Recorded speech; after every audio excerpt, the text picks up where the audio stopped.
I think it's been an interesting class. I hope, for me at least, I hope it has been for you. I can't believe we're at week 8. Is this week 8?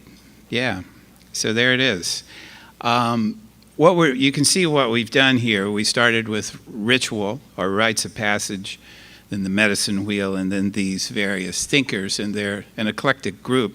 But what they share is a notion of how we become who we are, our stages along life's way. Human development, but human development with an eye toward the things we're interested in, which is meaning-making and wisdom, philosophy in the original sense as the love of wisdom.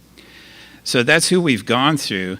And as you can see, Freud and Jung are at the center there, and Kohlberg, Erickson, and now Fowler are going to come out of those. Next week is Carol Gilligan's In a Different Voice, who is going to offer a critique of all these in terms of, does this work for girls and women? And she's going to say, no, it doesn't. And she's going to have a different voice on the subject. And then finally, we're going to end with from the postmodern to the posthuman, our present and future. We keep bumping up against the topic of postmodernism here, so we're just going to explore it in our last session. So thank you for coming out on a still cold night. What's happening? So weird. And to hear someone you may not have heard of, although I learned that Lou has heard of him. Lou has a great story about Dr. Fowler. That's him. He is taught for years at my alma mater, Emory University, where he was well revered. They created the Center for Ethics there to kind of center and house his work. Ph.D. From Duke, from a graduate of Duke and Drew Theological Seminary, Ph.D. from Harvard in Religion and Society, 1971. His most famous book is Stages of Faith, The Psychology of Human Development, and the Quest for Meaning. Now, I don't know if you've heard of this work, but it is a significant work. It is especially referenced by people who are interested in religious development. So we've talked about everything so far in this course, or almost everything. We've talked about psychosocial development in Freud. We've talked about mythological individuation in Jung. We've talked about, we've referenced Piaget and cognitive development in Kohlberg and moral development. But we haven't really talked about religious development, and I think it's appropriate we do so now. So one of the crucial things, Stages of Faith is the book, one of the crucial things here is to understand Fowler's notion of faith. It's probably not what you think it is. So let me give you some definitions. Before his book, his 1981 book, Stages of Faith, he had another piece where he wrote this: faith is the process of constitutive knowing, underlying a person's composition and maintainment of a comprehensive frame or frames of meaning generated from the person's attachments or commitments to centers of supraordinate value, which have power to unify his or her experience of the world, thereby endowing the relationships, contexts, and patterns of everyday life, past and future, with significance. Yeah, sure. I love academics. All right, let's try it again. The process of constitutive knowing, okay? So it's not passive knowing, it's knowing that is actionable. Let's say that, constitutive knowing. Underlying a person's composition, her identity, maybe, right? So it's the process of knowing that underlies a person's identity and sustainability of a comprehensive frame of meaning. Well, we talk about that all the time here. We might say mythology, right? A story that orients you in the world. or stories, a set of stories that orients you in the world. And this is generated, this type of knowing that underlies your identity and is meaning-making in its nature, generates from our attachments or commitments to things beyond ourselves. All right? Sure, that sounds right. And in doing so, this produces a sense of unity in the world, of our experiences in the world. Again, I'm going to say mythology does that. He doesn't like that language so much, but it's a map. It's making a map in which you live, right? In the world. So the world is here, and here I am in it. Where's our cartographer? There he is. Karen, the UPR official cartographer. Will you make a map of meaning next time? I'm just kidding. You do that next year. All right. Thereby endowing the relationships, contexts, and patterns of everyday life, past and future, with significance, meaning, right? So all this is about meaning making. All right, here is the definition from Stages of Faith, and I think you'll see it's a little different if you can make sense of it. So the first is before the book. This is the book. In the most formal and comprehensive terms that I can state, faith is people's evolved and evolving ways of experiencing self, others, and the world as they construct them, as related to and affected by the ultimate conditions of existence, and shaping their lives' purposes and meanings, trusts and loyalties in light of the character of being, value, and power, determining the ultimate conditions of existence. Let's try it again. In the most formal and comprehensive terms, faith is, so first of all, you notice what faith isn't, right? It's not some simple or complex belief in a higher being. It's not that at all for Fowler. Faith is people's evolved and evolving. First of all, I like that because we tend to approach these terms of religion and philosophy and wisdom, we tend to make them static when in fact they are dynamic, almost always. So it's people's evolved and evolving ways of experiencing self, others, and the world. Okay, self, others, and the world, right? As they construct them. Wait, what? Faith is my way of experiencing myself in the world as I construct it? Okay, so see, we're not in the simple theological terms here. And shaping, and in so doing, shaping our lives' purposes and meanings, trusts and loyalties in light of the character of being, value, and power. All right, so there's this dialogue going on. There's this generative aspect of my interaction with the world in terms of my subjectivity, but also with an encounter of objectivity, of something outside me. And faith is making sense of that. And you know that. You do that every day. You do that all the time. You have to, because consciousness is here. It's kind of centered in your body, and your body is not everywhere, and yet your body can go different places and interact with other people and other things. Faith is the weaving of all those things into something meaningful. Conscious and unconscious, etc. All right, and then here's another one. I think this is after the book. I don't have the citation. Faith aims to include descriptions of religious faith, as well as the less explicit faith orientations of individuals and groups who can be described as secular or eclectic in their belief and values orientations. All right, I think you see what's happening here. We are zooming way out. So we're not talking about a particular theological tradition. We're talking about an existential situation, an existential way of being and knowing. That becomes very important for Fowler. And if you studied any existentialism at all, especially Christian versions of existentialism, you may be recognizing this language. Paul Tillich, Stephen's hero, one of Stephen's heroes, 1886 to 1965. Austrian, is that right? German, okay.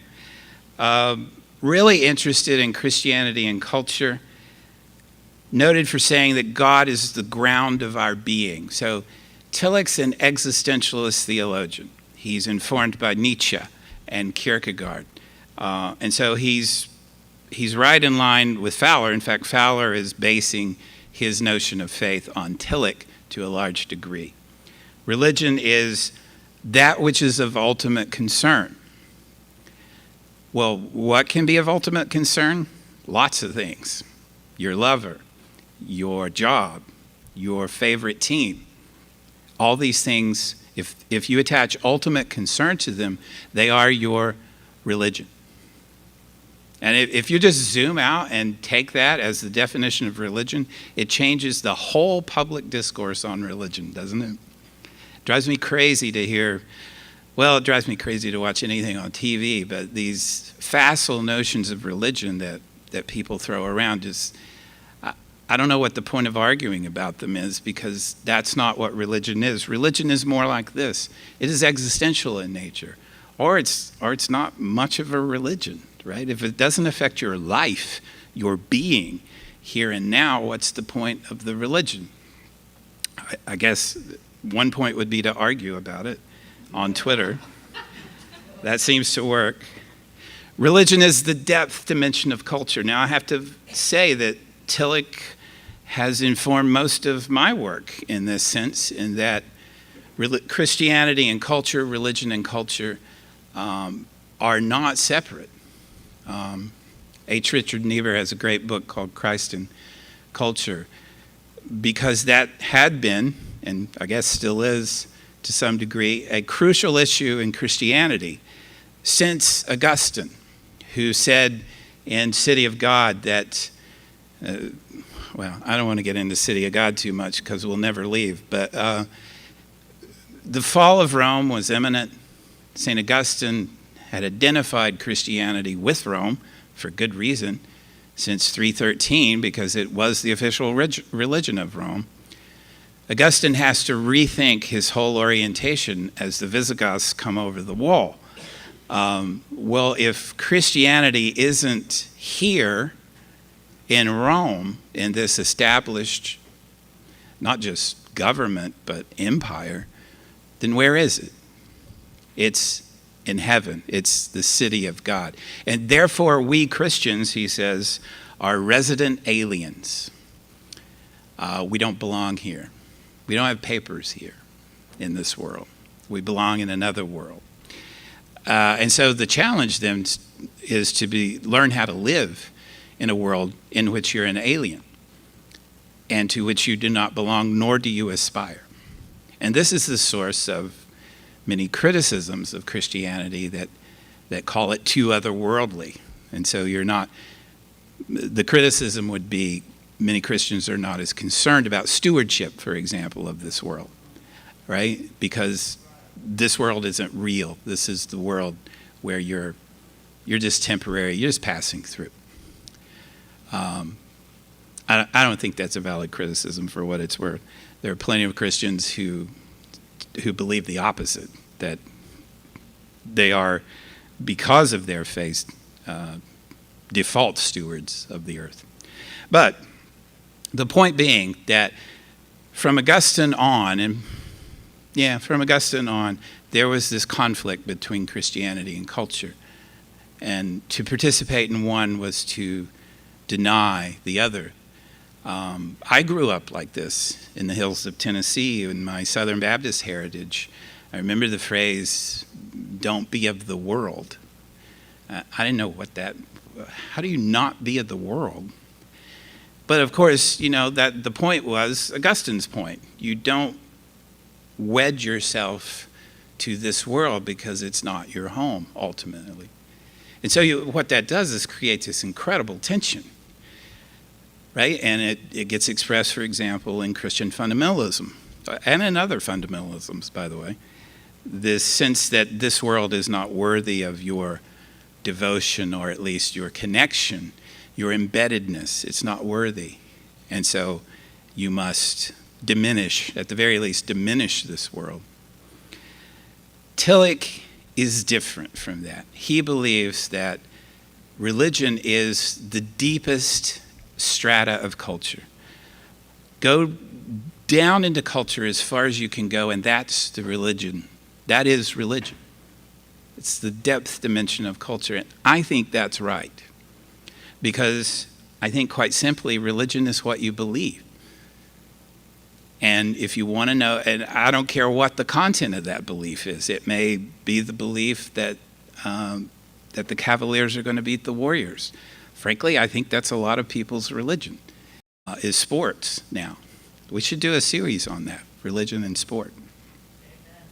Thank you, Wendy. But religion is the depth dimension of culture. It's the deepest part you can go. It's the layer of belief and that bubbles up and informs everything for Tillich. And I think that's right. And so when I hear people say things like religion is the problem with culture, I'm like, well, how are you separating religion from culture? Religion is culture at its deepest dimension. And what I mean by religion, and what Tillich means by religion, is this meaning-making process that we just read about from Fowler. This sense of you're living in a strange, alien world, maybe an absurd world, and you have to make sense of an absurd world. And that process is inherently religious, because for me, religion is a synonym, and for Tillich, religion is a synonym for meaning. So if you're making meaning, you're doing religion. He talks about the kairos, the right time for religion to kind of erupt into popular culture, into the more surface levels of culture. And he thought Germany, right after World War I, was such a time. Of course, the time before that was when Jesus walked the earth. Yeah, he took a lot of flack for his statement that God does not exist. Here's what he said. God does not exist. He is being itself, beyond essence and existence. Therefore, to argue that God exists is to deny him. Think about that. You may need to take some time with that, but it makes perfect sense to me. Because when you argue that God exists, you are arguing for a concept, and God is beyond all concepts. Must be, right? You cannot capture God in language, is another way to put it. And if you can, then, well, God is no bigger than your word for God. And then you start arguing over the names of God. And you might even start killing over it. God does not exist. He is being itself, beyond existence and essence. Being. God is being. Therefore, to argue that God exists is to deny him. You can go right from there to the ancient Chinese sage Lao Tzu, who says that the Tao, the way, is older than God. Of course it is. Has to be. There has to be something beyond God. For Tillich, it's being. All right. So James Fowler was a Methodist minister who taught at Emory University, like I said, for many years. And he developed these 7, really, stages of faith. And so let's just go through them. And then, I'll show you what happens after. And I think we're going to have a really good discussion tonight. We always have a good discussion. But I'm really interested to hear your thoughts on how we develop as religious beings. Or as Tillich would say, as beings. Right? So there's actually a stage 0. I kind of like that. There should be a stage 0. Birth to 2 years. He calls this the primal or undifferentiated stage, in which a child learns to rely on the goodness or badness or inconsistency of the world based on what? What have we seen in every talk? What is the child, the infant's understanding of the world, but her parents, especially her mother, or her mother surrogate, right? Sound familiar? It's pretty much Erik Erikson's initial stage as well. It's trust versus mistrust, remember, for Erikson. And this is pretty basic. It has to be in the undifferentiated primal stage. Is the caretaker, is the person giving you care going to give it or not? If not, we have a problem at the primal stage. And Erikson will say, remember, that this must be resolved somehow, eventually, and that it can be resolved, even if it's much later. All right, trust versus mistrust. So, by the way, so Fowler's going to kind of merge Kohlberg and Erikson here, which is kind of nice since we're moving through this the way we are. All right. Yeah. Through loving care from parents and other adults in their life, young children start to build a lived experience of trust, courage, hope, and love. At this stage, children experience faith, because remember, these are stages of faith, as a connection between themselves and the caregiver. You know, maybe that's all faith ever is what we have right here in stage 0. A connection between themselves and the caregiver, and whether the caregiver is a person or the universe itself. I have my dear friend will call me sometimes from Turkey, where he lives, and present me with a problem, and I'll say, well, you just need to trust the universe. And he always says, who is this? Because we've been through some stuff. But now I'm saying trust the universe. Stage 1, intuitive projective, all right? So this is an interesting stage, 3 to 7 years. Children are beginning to be able to use symbols and their imaginations. Really important stage, obviously. Self-focused, very inclined to take things literally and self-referentially, right? Ideas about evil, the devil, or other aspects of religion. Watch children in church. It's all about them. And I guess it should be. But they don't have this sorting mechanism yet. And so everything's kind of self-referential and literal, even though they're beginning to work with symbols. So, but they're unable to think abstractly and generally unable to see outside their own perspective. So they are ready for a higher office at this. That was a joke, sorry. Robert Keeley writes, these children cannot think like a scientist, consider logical arguments, or think through complex ideas. Again, politician. But then faith isn't that, is it? Or you can say that it is, but then you're going to have a hard argument to make that faith is logical, rational. Because then where's the faith? Where's the uncertainty? Isn't faith about some level of uncertainty? We can talk about that. It's impressionistic at this stage. Impressions gained largely from their parents or the other adults in their lives. They can become involved in ritual. Now, we tend to think, like Piaget and Kohlberg, we tend to think of development as being rational, or at least involve the mind in some sense, but we forget the importance of ritual. Our very first talk and discussion about how you put the body into culture, or you put the body, in religious terms, in touch with the sacred, and that is ritual. And children know this. They know it very well. Watch them. They're fascinating. They know the importance of a ritual. In fact, try to break a child's ritual, especially a 3 to 7-year-old child. Not going to go well for either of you. So it's interesting. They do have this sense of ritual, of a certain way things must be done at a certain time. And, of course, it's centered on themselves.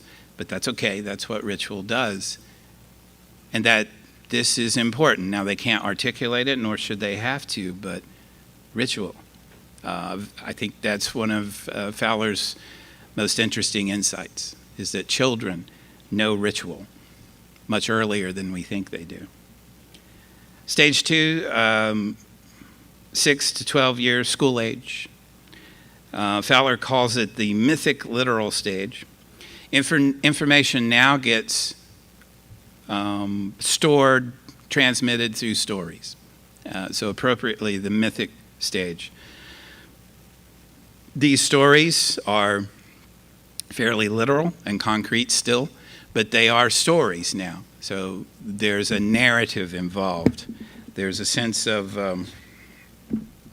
a progression of a beginning, a middle, and an end. Whereas before it's much more discrete, words, symbols. Now the symbols are in relation. Now they can't step back and do an interpretation of these stories. That's all right. They shouldn't have to at 6 to 12.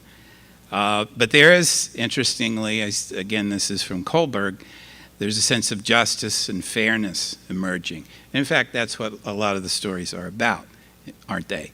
Justice and fairness.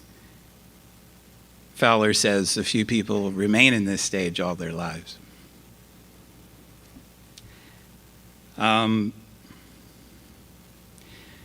Religiously, children at this age, they start to understand there is authority, religious authority, he says, that goes beyond parents and trusted adults and to others in the community. I almost said institutions, but I think that's too big a concept for this stage.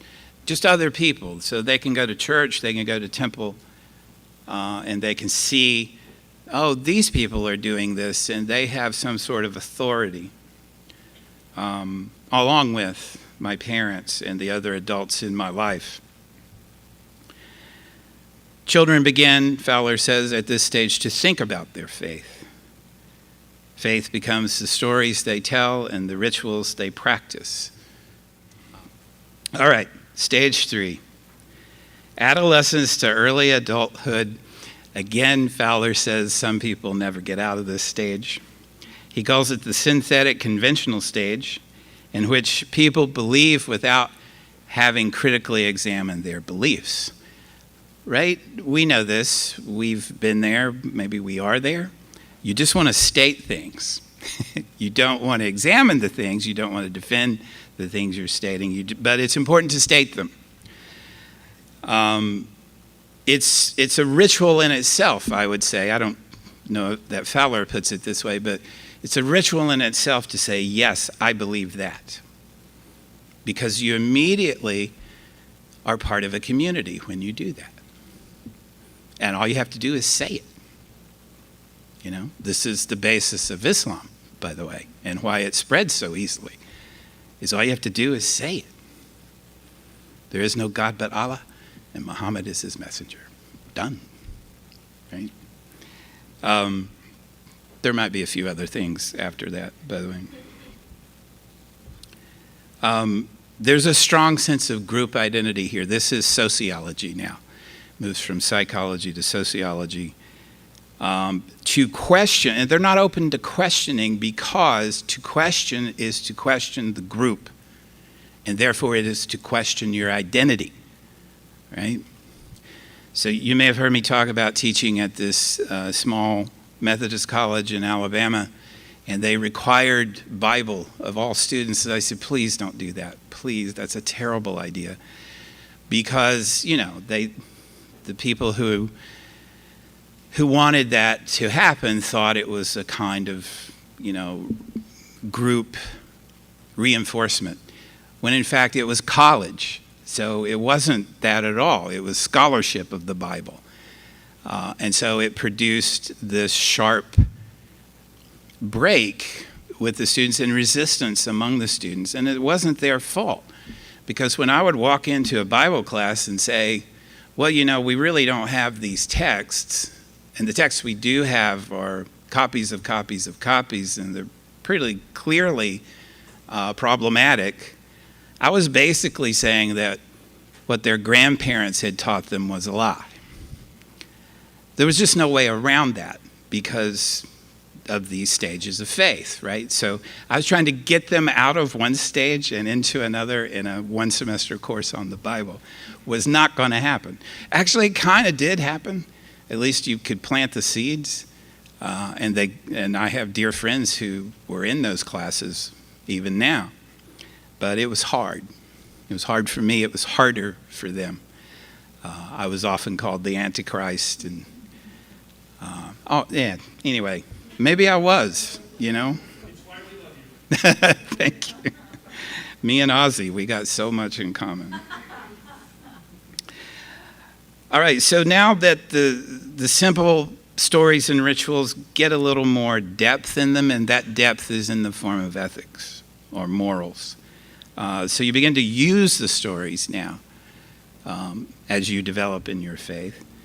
And in fact, you can start to see the world, religion, the depth dimension of culture from other people's perspective. Your group's perspective, but still, that's someone else, right? And so again, you're merging with this group identity. It becomes, at this stage, your faith, and again, we're using faith in the broadest possible sense, according to Fowler. It becomes your own, even though it may look identical to your family's, right? You know this stage? You've been here where it's like you're affirming what you've been taught, but the very fact that you are affirming it means it's yours in a way it never was, right? I was going to do Sisyphus, but we're not going to do that yet. So religious authority comes into play here in the parents, but actually more so in that expanded community of adults who have religious authority, including friends and other people in your group now. All right. Stage 4, individuative and reflective. My notes here say, the earlier in adulthood this happens, the easier it is. Now, your group identity becomes a prison, right? So you've attached yourself to this group. You're in a box. You put yourself there. And, of course, we put ourselves in boxes. Boxes are relatively safe. I'm here. Everything else is out there. Most of that is bad. My box is good. I'm going to stay in this box.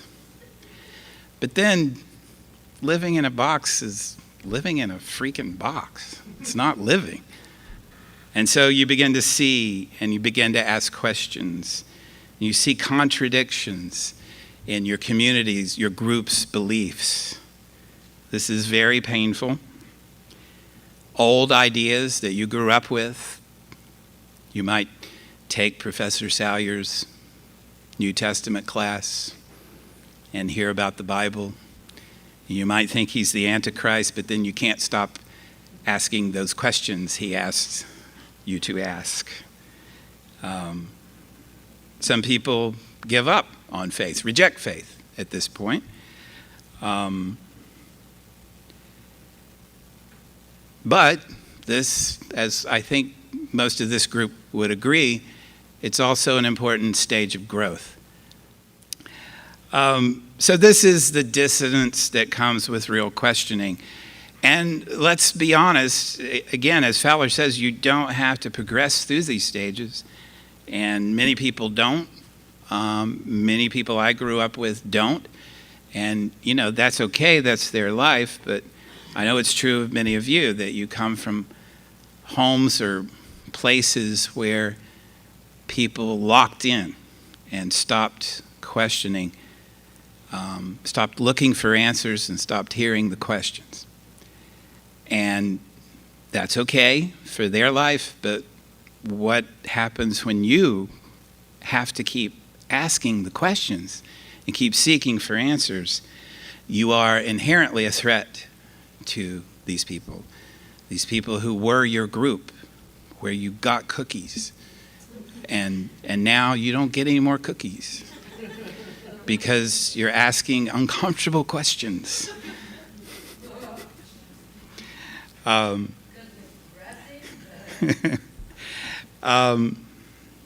and so what else happens?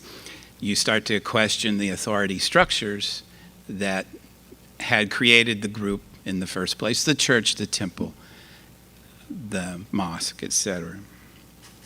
So this is usually a time you leave. This is when you begin your own search.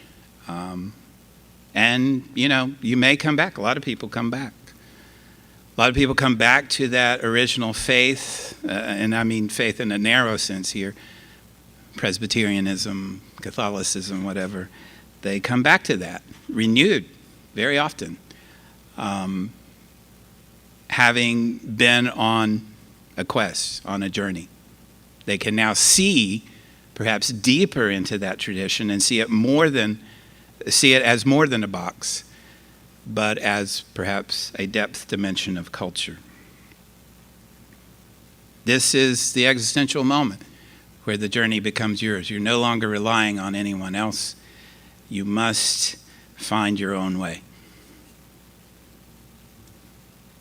Stage 5, usually not before midlife, the conjunctive stage, which is a person who's gone through the deconstruction. That's really not the right word to use there. The dissolution of the individuative reflective stage begins to let go. I love these notes here. Begins to let go of some of the reliance on their own rational mind and recognize that some experiences are not logical or completely understandable at all. So it's a very common response to seeing outside of your box, to seeing through the logical and rational holes in your faith community, and adopting instead a severe rationality. Right? I think this is what the new atheists do. Hitchens and Dawkins and these guys. I love watching them debate people. It's just fascinating to me. But if you want to live rationally, there's a way to do that. I mean, you live by numbers, you live by logic. I don't know anybody who really can do that or wants to do that. Even Spock had feelings. He just tried to deal with them. And don't even talk about Pon farr, because that's a whole other thing, right? Maybe this is just me, but this was my response when I lost my faith, is to become overly rational. Now, I'm not knocking rationality. We need it. Goddess knows we need it more than ever. But you can depend on an ism, any kind of ism, too much, including rationalism. Because it's only going to take you so far. In fact, I think any ism is only going to take you so far. Because otherwise you stop being a seeker and you start being a finder. And when you found it, I don't know what's left. Maybe that's just me. Maybe I just haven't found it yet. But you'll see this on Twitter a lot. I really try to cultivate my Twitter feed, but I think it's almost impossible to weed out everything. But you'll see a lot of Twitter criticism on any side of any issue about this lack of rationality on the other side, right? Okay, great. I'm all for exposing logical fallacies. Now what? Now where do we go? Okay, you're an idiot. I just showed that you're an idiot right here on Twitter in front of everybody. Now what? Now what do we do? So, anyway. And that's why at this stage, Fowler says, you've got to move beyond your resistance to the previous stage. So there's the previous stage. This is very Hegelian, I'm now realizing. There's the previous stage, the thesis, and then there's the antithesis, the opposite, and then you've got to find some sort of synthesis. You've got to bring those, it's Jung, right? You've got to integrate. To individuate is to integrate your experiences and your personas and yourselves. At this point, people are, well, frankly, they're a lot like you, if I may be so bold. They're more interested in other people's paths, other people's religions, philosophies, ways of knowing and being in the world. And so they may even come out on a Tuesday night to hear someone talk about these things. It's an interesting place to be. All right. Almost no one gets to stage 6. Sorry. It's not a very good video game if you can't get to stage 6. But Fowler says almost no one does. He's talking about Mother Teresa, Gandhi, people like that. It's seeing all of humanity as one brotherhood or sisterhood and taking profound self-sacrificing action to care for humanity because of this perspective. Fowler says that people at this stage have a special grace that makes them seem more lucid, more simple, and yet somehow more fully human than the rest of us. People at this stage become important religious teachers because they have the ability to relate to any stage from any faith, right? That's what we seek here. We seek to have that perspective. That's what Manly Hall taught nearly a century ago, is that the more perspectives, the better, right? The wider you see, the longer you see, the deeper you see, the more perspectives. People at this stage genuinely cherish life and don't hold on too tightly. I like that. They don't hold on too tightly. Yeah, we can talk about that if you want.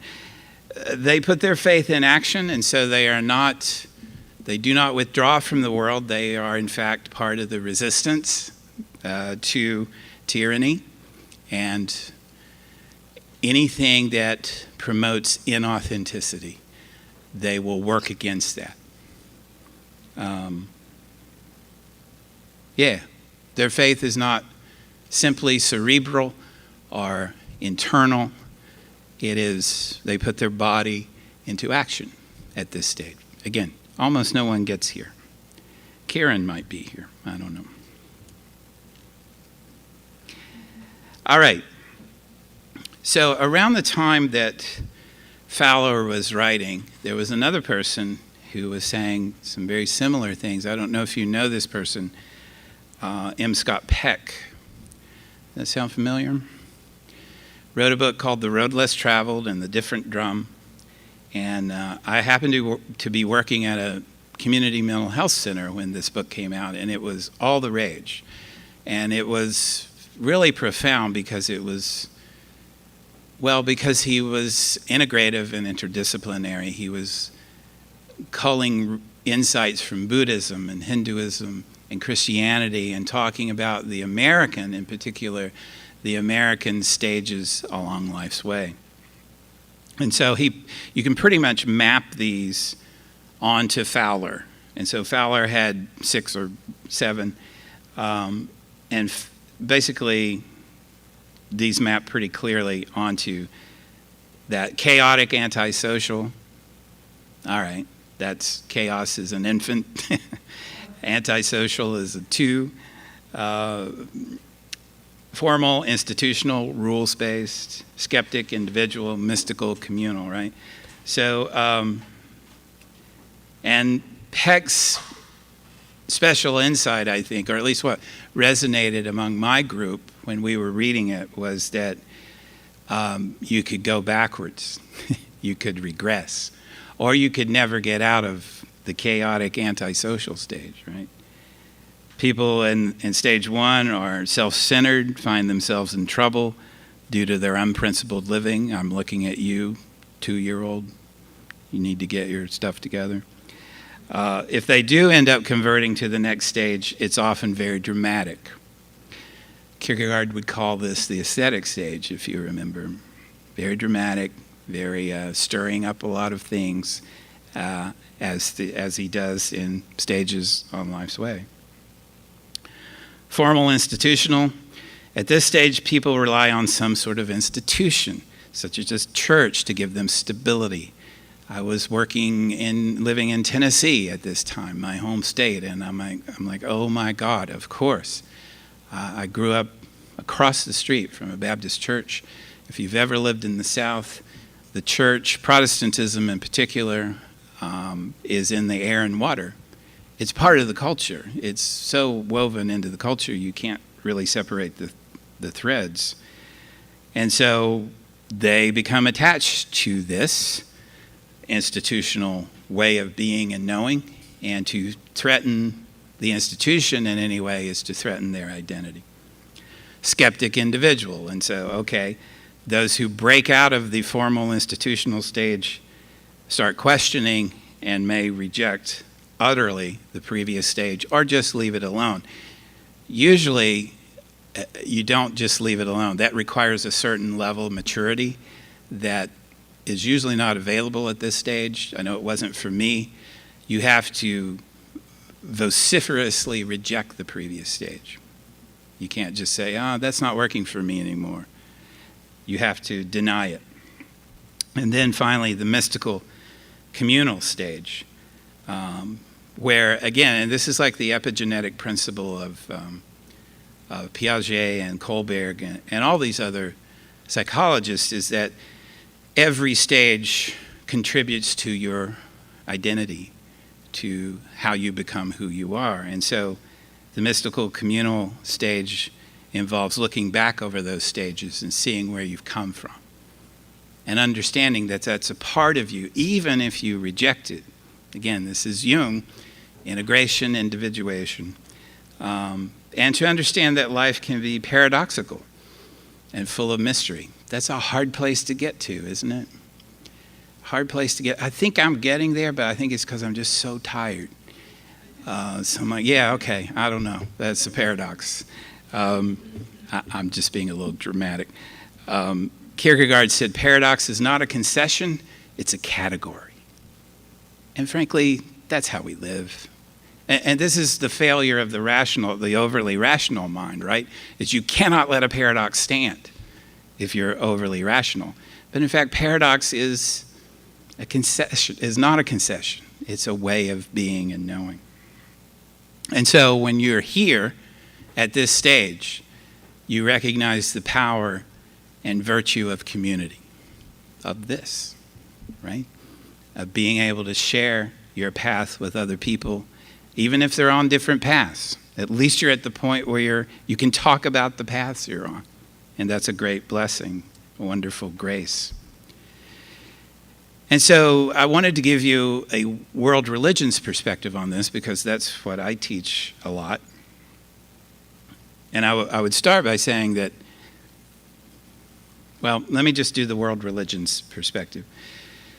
Rudolf Otto's Mysterium Tremendum et Fascinans says religion is based on a feeling of tremendous mystery and fascination. It's an experience of tremendous mystery and fascination, the wholly other, the completely other. And if you look at the world's religions, especially in the West, you will see that this is the beginning. It's Abram walking through Ur and being tapped on the shoulder by Yahweh and saying, I need you to come over here. It's Moses who reluctantly agrees to free his people from slavery in Egypt. It is Zoroaster. It is Jesus. It is Paul. It is Muhammad. A feeling of tremendous mystery and fascination. And so, what do you do with that? It is so idiosyncratic. It is so unique to yourself. In fact, it is dangerous because it's so different. Different is always dangerous. And so if you go around telling people that Allah dictated to you His word in Arabic, you better be careful. You know, because you're going to inherently upset the existing order. And so that requires revolution. And for revolution, you're going to need some help. And so you need some followers, and these are hard to come by. Muhammad's first follower was Khadijah, his wife. Always a good start. Eventually, he developed a few more, and of course, immediately they were thrust into tribal warfare in the Arabian desert. Eventually, however, acculturation. You learn to live with the dominant culture. You may even influence the dominant culture in some way. And then assimilation. You are the dominant culture. Most obviously here we can see Christianity, which begins as a weird Jewish sect in the Roman Empire. It becomes dangerous. Its leader is crucified by the Romans. Its followers scatter, meet in houses, under threat all the time. Apostles mostly executed, martyred, Peter, Paul. But then, they keep hanging around. And so then they're there, and they're kind of part of it, of the culture. And then one day, a Roman general named Constantine sees a vision of a cross over a battlefield in which he's supposed to lose by all rational means, and he ends up winning. And so Christianity becomes the official religion of the Roman Empire, assimilation. Now, historically, we should not make too much of Constantine. I think he was being politically expedient, but it doesn't matter in the big picture, because Christianity becomes the official religion of Rome. Now it is the culture. It initially was a victim of the culture, and now it is the culture. And so what happens, and this again is based on the religions of the world as they have developed, is you need an ethics. In fact, as soon as the founder dies, you need an ethics. You need an ethical code. Because without the founder, you don't know what to do. Again, think of Jesus and his disciples, and they're so clueless. They're just so stupid. Wait, are you saying you're actually bread? I don't understand, Jesus. What, you're a door? How are you a door? They just don't get it. And so he leaves them their teaching, his teaching. And that teaching quickly becomes ethical codes. I may get these numbers wrong, but the Buddha, within a year of his death, a year of the Buddha's death, there were 4 major sects of Buddhism. Within a few years, there were 16. Why? Because the founder's gone. And I'm sorry, it's always he so far, is the center. And he is more symbolic. He tells parables. And so you're never quite sure what he means.